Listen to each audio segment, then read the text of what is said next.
Hello. I'm having a drink because I had a great talk with James Poulos, who's a philosopher. He's an author of numerous books, including The Art of Being Free.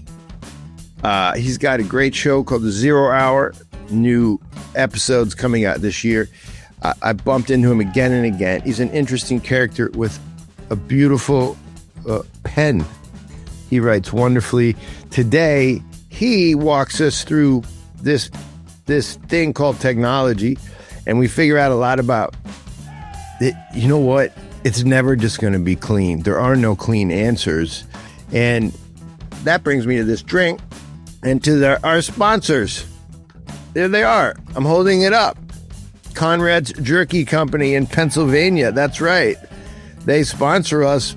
And by the way, when you buy it, you donate to First Things Foundation. Just like when you come to our restaurant, it's a donation to First Things. You see, we're involved in all kinds of ways. We're not just sitting around. I love Andrew and his family. We're getting together soon for a Supra. They're up in Pennsylvania. He reached out, and guess what? Small family doing small business and making beauty happen all around. Support them. You can see the link here. Conrad's Jerky Company. Support our sponsor by supporting us, or vice versa, however you want to do it. Today, James Poulos on Heavy Things Lightly. All right, James, it's good to have you here. We're getting to know each other, but we met earlier in the year in England, well, last year, and now we get to talk to you about important stuff. But tell us what you're doing. You have so much stuff that I'm just trying to figure out in terms of time and chronologically, where are you right now? What's going on with you? Yeah, well, I really didn't feel like becoming transhuman, so I decided to become transmedia instead. So season 3 of the talk show 0 Hour is as of this moment about to come roaring back. It was a show that was kind of conceived as like the oh no, what is happening to us show. And then we suddenly came out on the other end of another Trump administration. And all the vocabulary changed, and kind of the menu of things to think about changed, and I wanted to make sure that the show reflected those changes in a way that made things, I don't know, hopefully, a little bit more, a few more rays of sunshine. Yeah, I was gonna say, hopeful. Yeah. So I'll probably be spending a little bit more time on the show talking about things that I'm calling golden age problems. A lot of talk about the golden age. Can we have nice things? And the idea, and this is a book that's sitting on an editor's desk right now, waiting for the editor. Is that right? To do what editors do. Yes. So that'll probably drop sooner rather than later this year, I think. So let's say the dog catches the car. Let's say we get what we think we want. Let's say that the technologists deliver on some of their promises. Then what? I think many people have. We talked about this a little bit in the pre-show. That kind of reflexive cynicism, where it's like, I know who I am in the nightmare scenario. I'm the victim. I'm the anarchist. I'm the dissident. I'm the criminal, the canceled, the downtrodden. We've all seen those movies, all the dystopian movies. We know what the bad planet looks like. It's crazy, and, right? Remarkably, regardless of what our political identities, regardless of what our faiths might be, our ideological commitments, our friend group, geographical location, everyone kind of has mastered the nightmare scenario script. Few people know who we are if it doesn't go horribly wrong. Who are we in a society where things kind of start to get back into some semblance of order? You've addressed some of your writing, well, I think all of it at some point is sort of asking us to be more than whatever the political media is telling us, right? You have your own journey. Like, how would you describe what you practice in terms of your core beliefs? Yeah, well, I can segue right into that. When we're confronted with the prospect of a golden age or a relatively happy turn of events, when we get out of that doomer mindset, we're still going to have problems. You look back in history and the few golden ages that there have been, and then even fewer when the people living in the golden age knew that they were living in a golden age. And even then, we're talking like peak Byzantine Empire, peak Spanish Empire, maybe a few others here or there. There were still problems. And in some cases, the problems were more entrenched, more severe, more challenging, more subtle, more invidious, harder to brush off.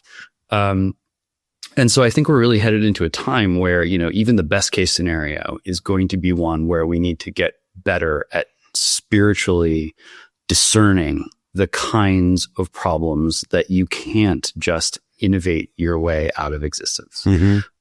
So, I guess it was not all that long ago when after far too long of sort of futzing around, I was received into the Orthodox Church, and it's just been invaluable to expanding kind of my view of these things as they unfold, and then disciplining, narrowing in some ways.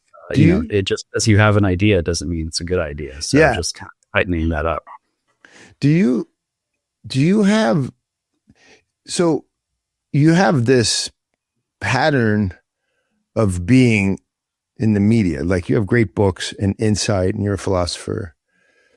And now that you've become like Orthodox, or whenever that started to happen to you, do you worry that when you say, yeah, that's what I am, do you think people take your work less seriously? No, that's because of that. Do you sense that they write you off once they find out you're Orthodox or whatever? Yeah, it's always a risk. I've had some people who will remain nameless say, be careful, you could narrow your audience. And in the old media landscape, you didn't want to narrow your audience.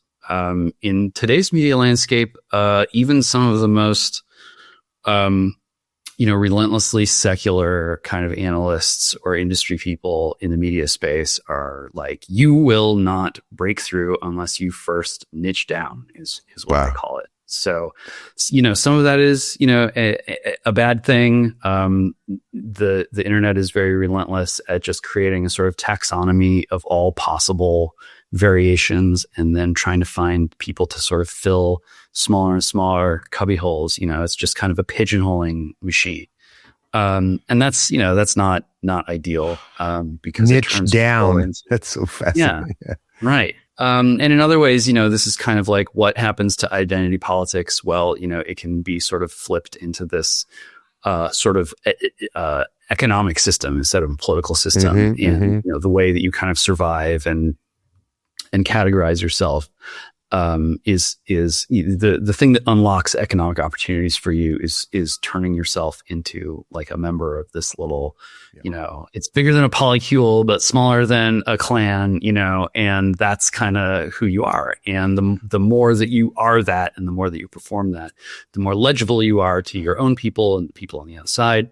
And so I think there is this pressure to become a sort of caricature or a parody of yourself, or this micro identity that you subscribe to, in order to try to be legible and visible and instantly recognizable on the internet. At the same time, there is an upshot to that, which is if you are a member of a relatively obscure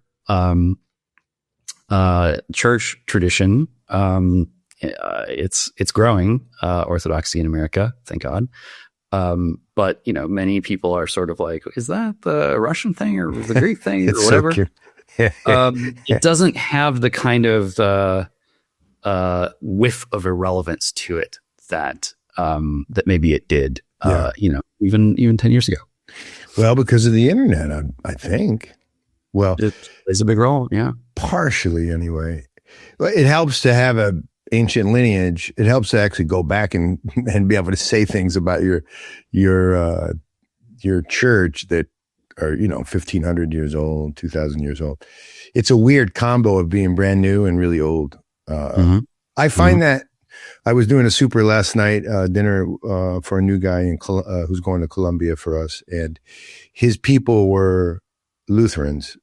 So it meant half the table was Lutheran. He's a new convert to Orthodoxy, half were Orthodox. A couple were just like, and watching them, first of all, they're wrestling with their son having become something odd, but then watching them wrestle with sort of the ethos of the table as sort of this old medieval toasting liturgy. It's really cool because I find Americans don't reject it. They kind of have a sense for it because it's Christian, the whole Orthodox ethos, but they don't reject it. There are a few who will bang on it theologically, like you have, icons are idolatrous and that kind of thing. But let me ask you this: do you think? Okay, so here's I've got a degree from Columbia, a master's degree. You've got Georgetown, Duke. All that stuff is a type of piste, a way of knowing. Like it used to be like cool to say those things.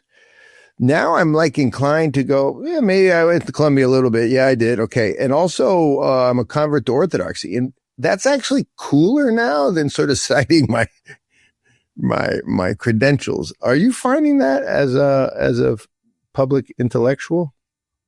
It's pretty interesting. When I was in grad school, my dissertation committee chair, Josh Mitchell, he's just an incredible guy in so many ways. He said, James, academia is the last feudal institution. Find your feudal lord, he will protect you. And that was true, certainly at the time in my experience. But that was 2008, and now in the intervening years, every vestige of the kind of medieval Christian imprint that was left on the university has been beaten out of just so many schools. It's been relentlessly modernized in so many ways, and even postmodernized just a little bit.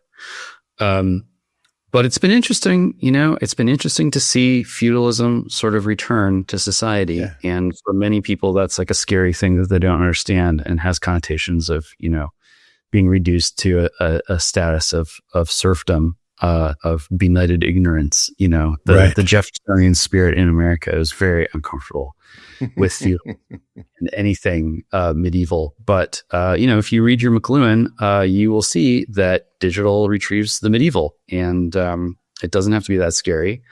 There's some okay things about feudalism, and you don't have to be a sort of papist or monarchist reactionary in order to see and to understand that, what we call the Middle Ages is centuries and centuries and centuries. And you can even break them up into the early, middle, and That's late. Right. And it wasn't all nightmare fuel. It wasn't all the year that the giant volcano destroyed the crops. And It wasn't the 14th century, Barbara Tuchman wrote, A Distant Mirror, and it's sort of like complete. It wasn't all of that. It wasn't all the bubonic plague. It wasn't all Black Death. Yeah, no. And I think, when you look at what's popular on the internet, when you look at what the popular sort of internet games are, I mean, Farm Simulator, it's right up there. It's so crazy and true. So crazy. So much of what the kids are doing on the internet is farming, point farming, aura farming. Like farming has become a sort of everyday life metaphor for what you do on the internet. But they won't be able to own any actual land because it's all getting bought up already. Yeah, I'm joking. It seems that way, but there's still a lot of land out there. And, I know enough guys who are not that young anymore, but their experience was, was logging on and gaming and putting in the hours and doing the grind and farming the points and whatever and leveling up.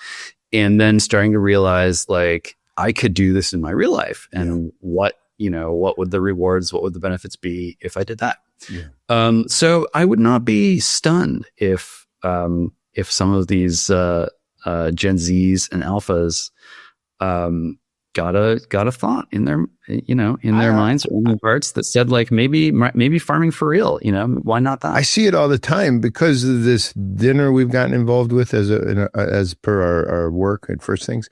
It's wild because everybody assumes, because I'm Orthodox and restaurant adjacent, that I'm also right on the verge of farm to table or some kind of crazy menu choices that are, like pure food or whatever, but I'm not that way at all. But I noticed that is the milieu.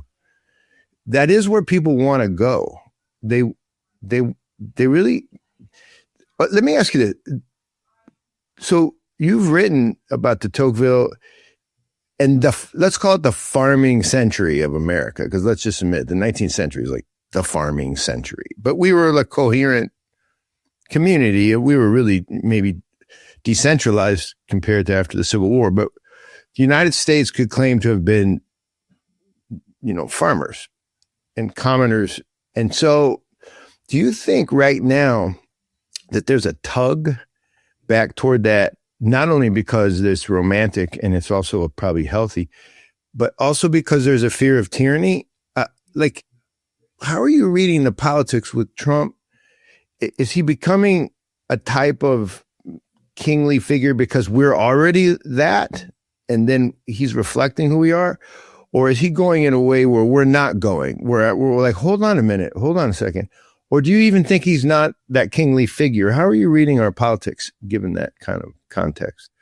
Yeah, it's hard to say. I mean, it's hard to get the farmer out of the American consciousness, even like a state like California, which seems just so far from that. I mean, really, its cultural DNA is oaky. It's just dumb farmers hitting the road and just going until they can't go. There's nowhere else to go except into the ocean. And that's not pejorative. I mean, look at what those Okies managed to do with Southern California, create a paradise that is still the envy of much of the country. So you got the farmer thing, then you got the rancher thing. I mean, that's, the cowboy isn't just kind of the gunslinger and the guy who's out there just kind of, spitting into the breeze or whatever. It's campfire culture. And when you talk about your experience with the Supra and how something that seems, in some ways more akin to like Knights of the Round Table or the Knights Templar than to, your drive-through McDonald's experience. Right. It is evocative of campfire culture. And I think that's so many Americans just feel like it's just can't get more American than going out into the middle of nowhere. One or two people there kind of know exactly where they are.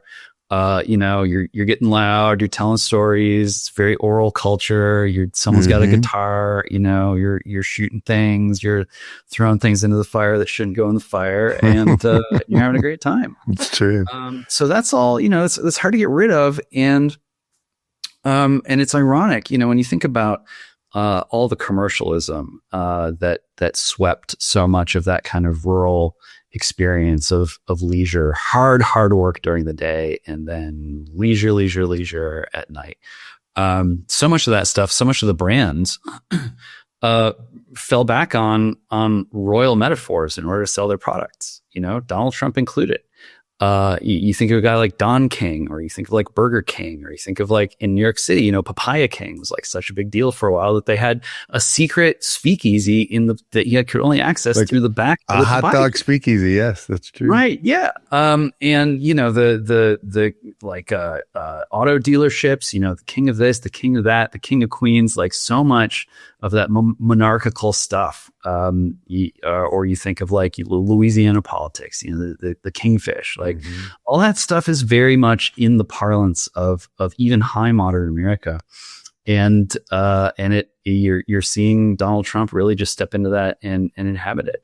Does that mean I think that Americans actually want a king? Well, you need a figure who is really capable of receiving the acclaim of a supermajority of Americans. And I don't think we're going to get that. Yeah, it's a great point. Just don't. So, we can dream on and we can enjoy our sort of, our fantasy king. Fantasy football, draft kings, like all this stuff is just like in the mix, man. So great. It'll be interesting to see that kind of newfound appreciation for royalty and monarchy, but maybe not in a political context. Maybe more in that sort of like cultural context or in business. I think a lot of guys who are looking for a way out of the grind that is a sort of decayed version of what their parents ground their way through. They see tech as a way of just kind of climbing out of that, and the guys who run these corporations as these sort of kingly figures. And that, I can see how that would be a big attraction. Well, maybe, I was never this way when I would come back from this work, go from places that were really medieval, like West Africa, the Georgian Republic. A lot of these places are medieval in their cultural milieu. It's by the way, that's a compliment on some level. But when I would come back, what I did notice about America, even with my own life with this organization, is entrepreneurship's like baked in. Like the idea that I'm going to go over the hill and figure stuff out, and then when you see me again, I will have built a little kingdom out of a business. Like that's really baked in, and I kind of like it. I think there's some problems because it leads to sort of market worship.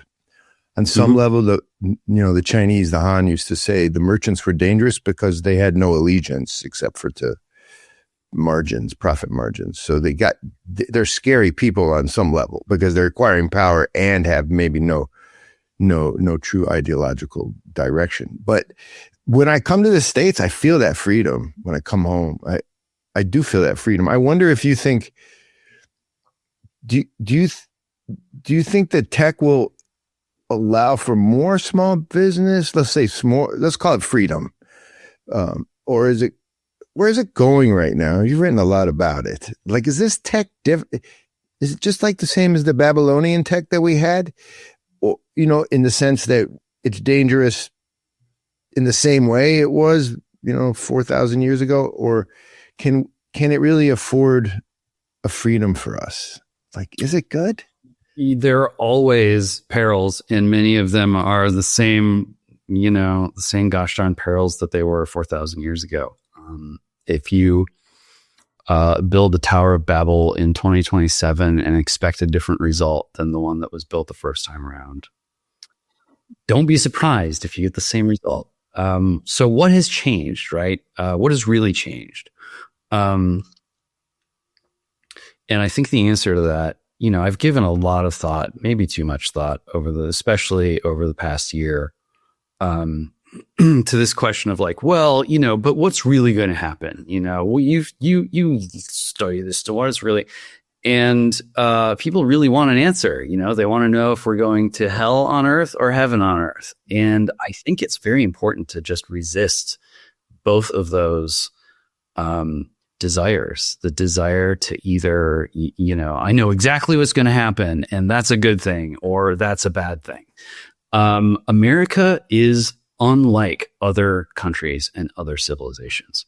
Yes, we're all human beings. Yes, still on planet Earth. Of course, there are underlying similarities that we're not going to be able to escape. Even if, look at us today. We're sort of cyborgs right now. We're kind of on just hobbling down the road to some kind of transhumanist something or other, in many ways. But the similarities shine through. So what's really different is we haven't had a country like the United States of America before. Okay. We haven't had this sort of, democracy. This is a republic, but it's got oligarchic features, and it was sort of an empire, but it's obviously not an empire, but it acts sort of like this is a crazy mixed up regime with crazy mixed up people, continental power in the New World, unprecedented in so many ways, the technology, the weaponry, the very unified in some ways, extremely fractured in others, but not tribal in the way that any European could really understand. A very unique and strange place that defies prediction.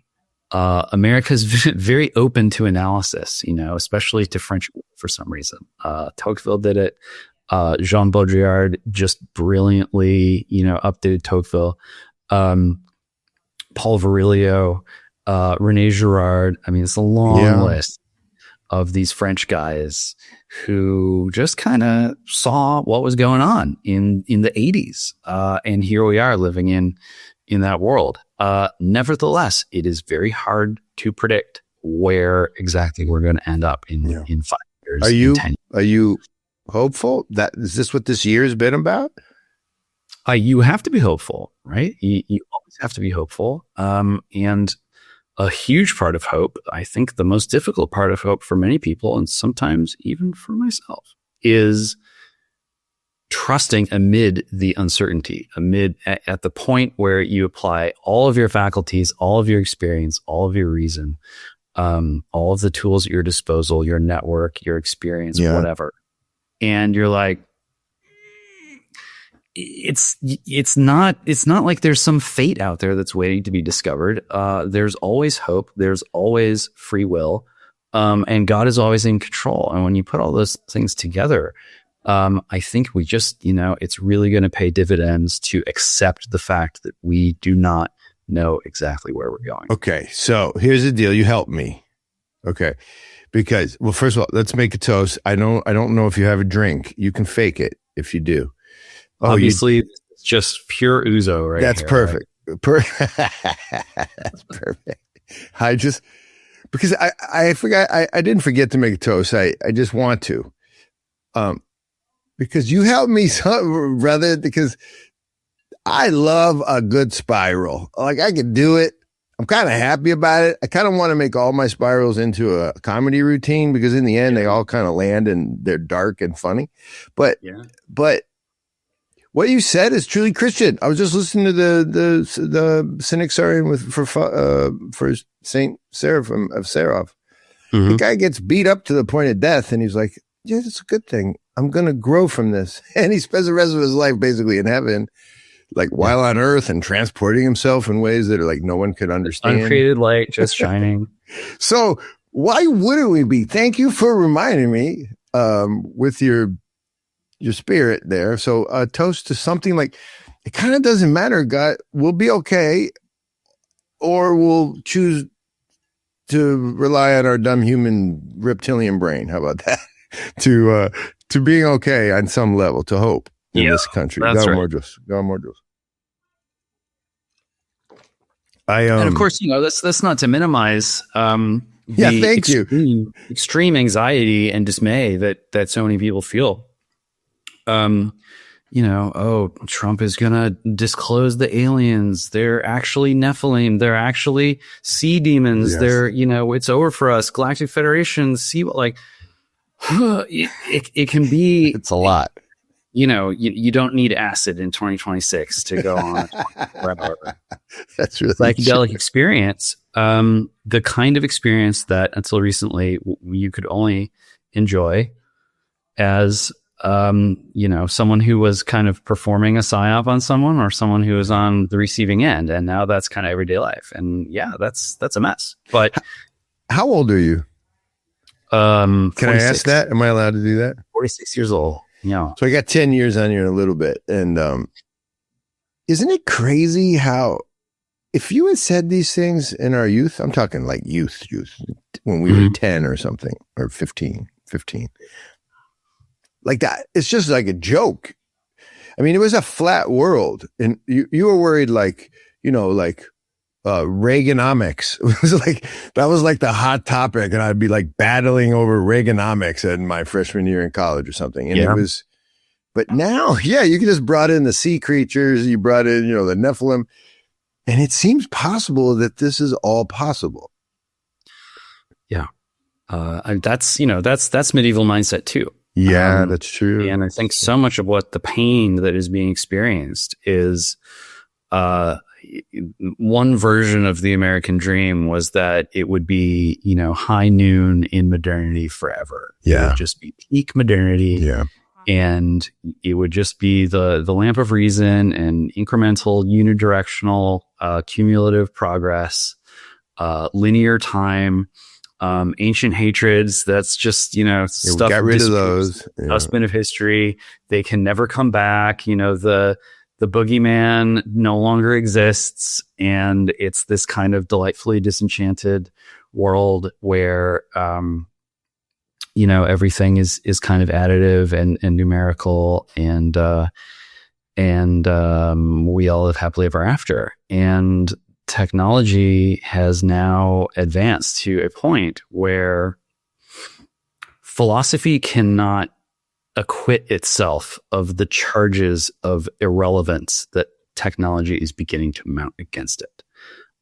Same thing for nature, right? Same thing for unaided human reason. Same thing for humanity. These things that modernity relied on as self-evident foundations, right, are not looking so self-evident anymore. That's right. And people are suddenly going like, well, wait a minute, but if I'm not gonna, I was just in Las Vegas writing something for the magazine for Frontier. And Vegas is at this sort of weird crossroads where it's like, okay, well, people aren't drinking as much. They're not, as social. They're not really going to the strip club. So much of what made Vegas Vegas in that high modern way is now just kind of coming under question. And I was sitting there floating in the hot tub, as I love to do, just kind of, gazing out upon this bizarre fantasy land that has been created in the desert. Very postmodern in that sense, but very high modern in terms of what the actual, what are you supposed to be doing out there? It's not what are you doing after the orgy? It's the orgy of consumption. That's right. Bright lights, forget what time it is, everything's open all the time. And so it is with Vegas. So it is for a lot of Americans going like, given technology's advancement, and given what human functions and habits are seemingly becoming irrelevant or obsolete or unjustifiable or not worth the trouble, what am I going to do with myself? What am I going to do with my time? And it's very interesting to me because, the church asks these same questions. Mm-hmm. The church also says like, is that really the best usage of your time? You've got one shot here. And what you do is taking place in this kind of linear time, but it's also going to echo throughout eternity. And this is a time where judgment is going to lead to forgiveness, but that's not how it's always going to be.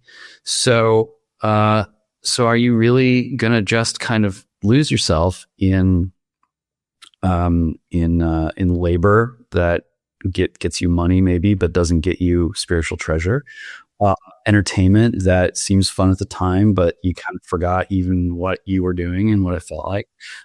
Both technology and the church are throwing people who are kind of accustomed to losing track of themselves amid the habits of modernity. Yeah. All this being called into question. And so in one sense, like, that's a good thing. It's overdue. These are questions people ought to be asking themselves anyway. But in another sense, we're going to need some answers. The Byzantines didn't all disappear into the desert in a monastery.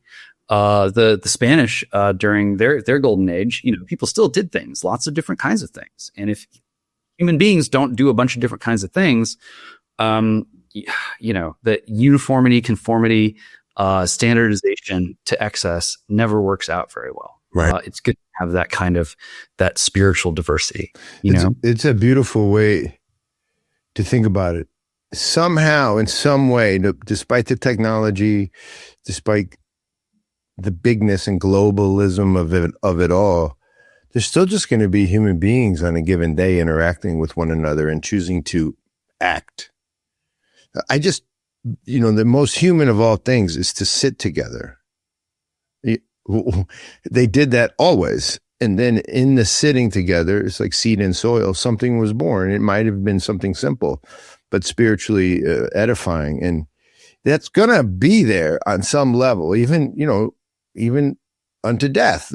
I'll be sitting with someone, maybe even as I choose to not conform, and I'm being killed. There's something so beautiful about the simplicity of that all, that at least as I get older now, it helps me with the technology, but I play around with it. Like I'm in it. I'm not a purist. I don't have a bunker, or, I don't operate like that, but we got to do something. I like what you're saying. The Byzantines had culture, man. They were doing stuff. It wasn't all monastic. Do you think Orthodoxy has a role to play in the end, as per like actually getting into what we'd call Western culture, or is it always an outlier, or do you care? Is it not something you think about? No, I think it's certainly going to become,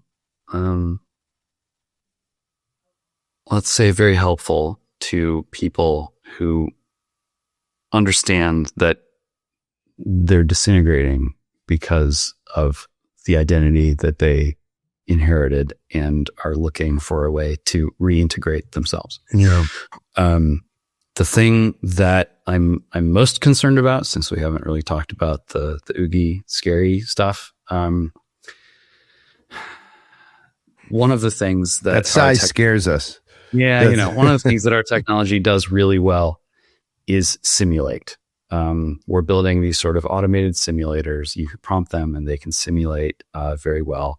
And so much of where people think the value is in what we call AI is in the possibility of infinite simulation, world simulation from the very tiniest, from the microcosms to enormous, to the degree that the map becomes larger than the territory. And to the degree that,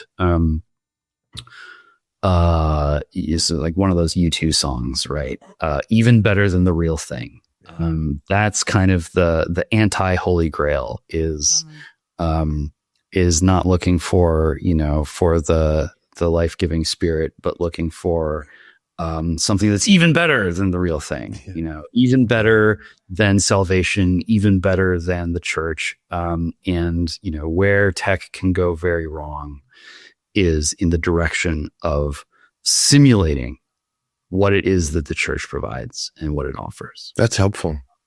And so to the degree that tech is helping people understand things that they should have understood anyway by now, and it's throwing them into such an acute awareness that when they take a look at the church, they go, oh, maybe organized religion isn't such a bad thing after all. Maybe this isn't the thing that I should fear the most, and then deal with all the problems that in my life that result from, whatever organized religion is. I'm going in the opposite direction.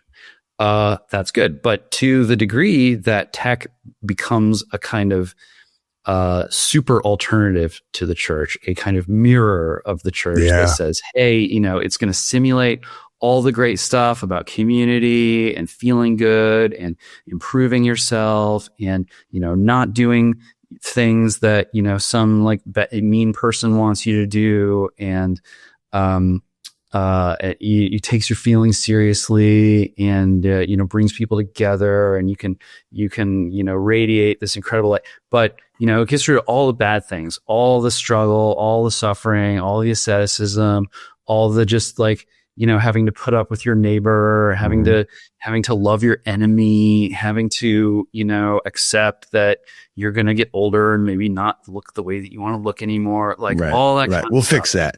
We'll just wipe that out.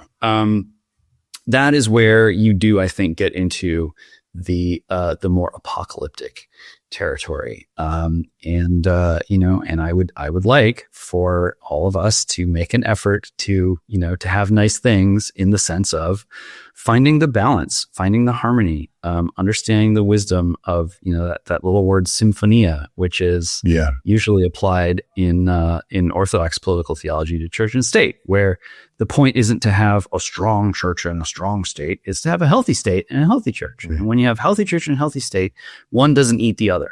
They're in harmony. There's symphonia. To have that kind of thing with technology taking on such a larger role in our daily existence, we really don't want to be calling in the airstrikes on the data centers, right? We really don't want to get to the point of a Civil War or Terminator style. We don't want that. That's going to unleash such tremendous suffering. It's going to turn this very large country, which can be like a blank canvas to so many people, into just a projection screen for their worst nightmares. Well, two things. Yeah. That is a perfect. So you're like, again, very helpful, because simulation, we can name that. It doesn't have to be that AI does that, right? It doesn't have to be that it does that. It's sort of like porn. Like, yeah, you can, I'm not sure we have to have porn. Like, that's something we can point at and go, no, you don't get to do that. But for me, for the church, the thing you don't get to do, and that seems bad, and you're like naming this type of tech is very dangerous. Bishop Maximus, Serbian bishop, at a presentation out west, he said, I don't know about all these, your specialty. I don't know about the tech, but I do know one thing. It doesn't seem like we should ever have a camera in the church showing liturgy to anybody on the outside. He said, I would say that's not good as a type of simulation of the liturgy. See, and that stuck with me. That was 2 or 3 years ago. He said that, and I get we're trying to help old folks or whoever can't come to church, but it does seem like it's the beginning of a type of simulation that is in the spirit of what you just claimed is pretty dangerous. Yeah, it's certainly difficult. I mean, I remember, when COVID happened and the lockdowns, and, churches had different approaches to this. But there was in certainly some parishes, a strong desire to put the camera up so that parishioners could remain in contact. And, there's a longing for a law to just say it's got to be this, and then I fall for refuge. But it is going to be messier, and I think it's going to be messier all up and down the line with the technology, where people want daddy to say yes to this and no to that. I know. If you're in a democracy or a republic or whatever, if you are not taking a legalistic, juridical understanding of how church life and political order ought to dance together, then the place to begin is, should I do X? Yeah. Look at where I am. Look at who's around me. How do I know what to do? Well, I start in my own heart and I work my way out from there slowly. That might be messier or clumsier or more frustrating than looking up to the God Emperor or the Caesar or the Pope to say it is this. But that's kind of the other big threat that technology will offer to us if we're willing to take it, is just the idea of that kind of simplicity where, people are so dumb and slow and awkward, and, all this kind of forgiveness and struggle and, one step forward, 2 steps back. That sucks. We need something that's cleaner and faster and that you can rely on, so that we don't have to worry about today. Yeah. We can put all of our worry into tomorrow. And that is the opposite of what the Lord tells us to do, which is, hey, there are cares and worries of the day, and they're sufficient to that day. So don't try to perfect today so that we can put all of our obsessions into tomorrow and tomorrow and tomorrow. Keep it a day at a time. Yeah, this is great. It just simplifies everything. Okay, can I do a 2-second rant though? But the forces that aren't taking it day to day, I love it. It's just true. It simplifies your life, and it's a Christian way to go. But the problem is like our big institutions, both those that we know about, like the State Department, and then those that we don't really know about, the CIA and everything that's going on. They have like the opposite idea, which is, let's get control of all the big. Anytime we get a technology, the DoD's already figured it. Like they are doing the opposite. It's never about today. It's always about the next thing. And for me, this is what happens. A lot of young men who I talk to through this, because of this podcast, but also because of our work, they kind of know what I just said to be true, and they want to fight, or they want to be angry, or they want to demonstrate like a willingness to win against that thing. And I always say, I don't think we do that as Christians. I think we're not really meant to try to sort that out unless you've been given that opportunity through power. Somehow you got the power. I think you're meant to die to the idea that you're going to control everything, and instead you're meant to live in the space of loving your neighbor. And one of the things I always want to ask guys like you is I think there's a type of nihilism that's really beautiful, which is none of it matters except for loving your neighbor. Do I go too far if I say that? Well, look, you look at the monks, and they sacrificed everything. They gave it all up, so that they can focus full time, as we like to say in our culture, on praying every moment of every day for the salvation of the world. That's a full-time job. And surely that can't be bad, right? Not a bad choice. Sacrificing everything onto laying down your own life for those you love is obviously a great choice. It's a great option to exercise. Clearly, not everyone and even not every saint went that far. To the point that some saints were heads of state. And that, I think reading the lives of the saints causes a person to reflect on the fact that these are all very different kinds of people. And if we all go off into the woods, it's not the woods anymore. I know. Right? You're doing what your words are like the way of, I think, true spiritual life, which is your words confound everything. So it's like, there's these kind of saints, there's those kind of saints, there's this kind of technology, and I think some people walk away going, what the, like, could you just give it the answer already? But it's confounding. Yeah. That's how it works. It's paradox. We have to embrace the paradox, and we have to remember that what is the impossible for man is possible with God. And we have to remember that, the poor are here to purify the hearts of the rich, and the rich are here to support the poor. I mean, this is just stuff that's just straight out of scripture, and it is paradoxical. And it does, it frustrates the deep-seated attachment to the idea that a written code will save us. Yeah. It's not gonna, these solutions, we're not living in a space-time where solutions are the answer. It's going to be salvation, and salvation is something that is mysteriously available to people, whether they are emperors or serfs or, work in the drive-through window at In-N-Out or whatever. So beautiful. Sitting with that is going to get us farther than it seems. And I know a lot of those young guys want to have agency, and they fear that if they don't rush to establish their agency, then they're going to get swept out into a sea, the likes of which we've never been swept out to before. I get it.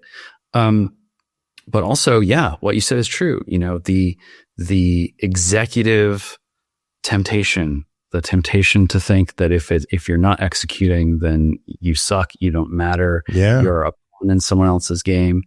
And it's tough to execute unless you have a plan, and the more that you can plan out into the future and be sure that your plan is going to work, the harder that you can execute. That's the mindset. And that is certainly at odds with the teaching of the God man. I know. not even have anywhere to rest his head from one day to the next. It's crazy.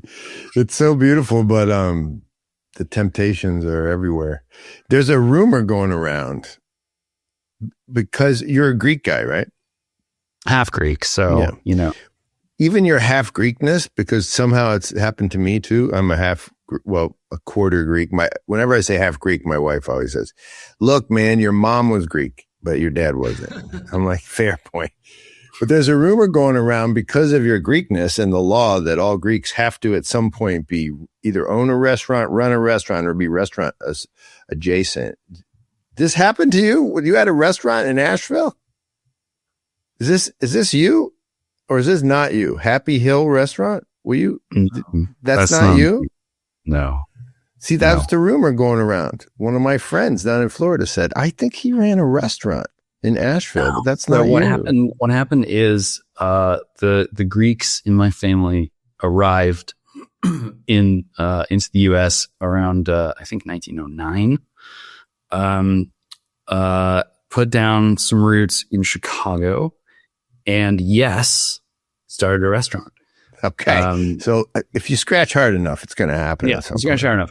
Restaurant did fairly well. Maybe a little too well, because a couple heavyset Italian gentlemen came in one day when my grandfather was working the bar and said, hey, this is a nice place. It could really use a jukebox though. And it's like, oh yeah, good thought, good talk. What are you drinking? And what am I drinking? Yeah, what am I drinking? Tell me, what's going on in that room back there in the back? Oh, that's the storage room. Oh, interesting. Would you say it's a particularly large storage room? Well, I guess you could say that. Well, how about this? You let us hang out in your storage room, play some cards, nice quiet evening once a week. And we'll get you a brand new jukebox you can put right out front. Right. Yeah. So my granddad said, thanks, but no thanks. Have a nice day. Talk to the hand, and waited for them to come back the next day and whack him. But they did not. They thought he was a nice guy. And, after all, he was Greek, not Italian. So they let him off the hook. They did. Yeah, they did. The restaurant, did not survive the Depression. So, it's always a mixed bag. The restaurant business is though. Yeah. I do love that. We opened KP here in Greenville, South Carolina. By the way, you gotta come. And it was funny because my mother she was just getting ready to come to the restaurant. So her father owned a restaurant. It was called the American Cafe in Wisconsin. Mm-hmm. And he had two menus. He had the menu from when they opened to when they closed, and then he had a little Greek menu. And when they closed, they would serve the Greek menu to people in the know and the Greeks, because in Wisconsin, as you know, as everybody kind of knows, it wasn't that cool to be a foreigner. It like okay, it's fine, but keep it over there. So when we started KP, it was like a total. It had a lot of failure written all over it. We didn't know what we were doing. But she knew. It was like, and she was always that person. She died just before we opened it. But her Greekness, it translated somehow, because I like being in the restaurant. Like, if I didn't have other things to do, that's probably all I would do. But I had to see if your Greekness had involved yourself in a restaurant. So I tried to be funny there, but it's kind of true. It's kind of true. It's in there. Well, how about this? Promise that we'll find each other at a table this year, maybe. Are you going? Are you tell us what you might end up, where could we find you? We're going to go look at 0 Hour, right? You're going to look at 0 Hour. That'll be on YouTube. I mean, it is on YouTube. New episodes coming soon, as they say. Cool. I'm always lurking somewhere on X.com, the everything app, at James Poulos. You can find books on canonic.xyz, certified orthobro, Bitcoin powered book marketplace. You can publish, you can buy, you can sell. Wow, that's cool. We got a couple of books on there, including Human Forever. Yeah, I saw that. Written in 2021. Read the book that's more true now than it was when I wrote it. That's a fun one. And then let's see. Frontiers magazine. I saw it. Blaze Media. It's a big, luscious, large format, full color, full bleed lifestyle magazine about the American frontier. Where you expect to find it, and of course where you would not expect to find it too. Okay, good. I'm gonna try to invite you to a table out in LA in fact, might even the end of January. Are you in town the end of January in Los Angeles? Yeah, I'm around. In 3 weeks? Mm-hmm. All right, I'm going to write you a little text. Do it. And I'll send you the info, okay? Perfect. Maybe we can get together. That'd be cool. Sounds awesome. Otherwise, we could keep going, but Andrew, he owns me. He just thinks he knows more. You got these guys in your life, right? Andrew's out there. He's like, let's go. Like, nobody listens past 45, and I always go an hour and 20. All right, I understand. But who loves you? Like, good. Greet your family. Are you old calendar or new calendar? I mean, I'm new calendar unless I miss something, I know. I'm old calendar unless I miss. It flips and flops. I know what you mean. Well, many blessings to you. Thanks, James. I really appreciate this. I've been trying to put this up for a long time, and thanks for supporting our work too, and by coming on this show. I really appreciate it. Yeah, anytime. Okay, brother. Take care. God bless.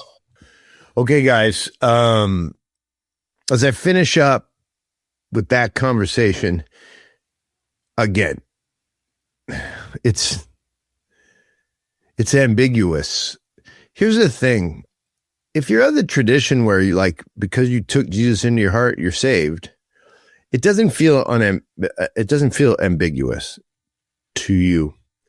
And on many days, it doesn't feel ambiguous to me exactly where I stand vis-a-vis my God. I will say this, though. The idea that a creature with a skull that's I don't know, half a meter in diameter or whatever it is. I don't even know how to do math. That a creature like me would have it all figured out because of some intellectual choice I made. That's hilarious. Unfortunately, we've been learning over the last 400 years since the Enlightenment, since the light people have been teaching us that we could get our head around such thing. We've been learning a lot about ourselves and one of the things we've falsely learned is we're pretty great without God. And that is a problem. And that is what I always say on the show is the New World hubris, the scientific atheistic hubris. And James is helping us in this conversation you just watched to go it's a little bit of that, it's a little bit of this. I don't really know. That is weirdly helpful to me. We don't have to live in the space where you are the answer to all your own deep and profound questions. It's not possible. It's very anxiety ridden. Remember when you tell your kid, what are you going to be when you grow up? I used to always think, and especially when I was in Africa, I'd be like, that's a harsh question. Aren't I already somebody? My name's Johnny. The last name is Heers. That's an answer already. I am somebody. What do you mean I want to be when I grow up? Oh, you mean how am I going to put money into my pocket? That's a weird concept. Is it that important to you that you keep asking? Because this is supposed to shape my being? It's weird. I am a lawyer. I am a physical therapist. I am a nonprofit founder. Are you though? No, that's just something you do, man. That's like sludge philosophy. That's like, hey guys, let's talk about deep things.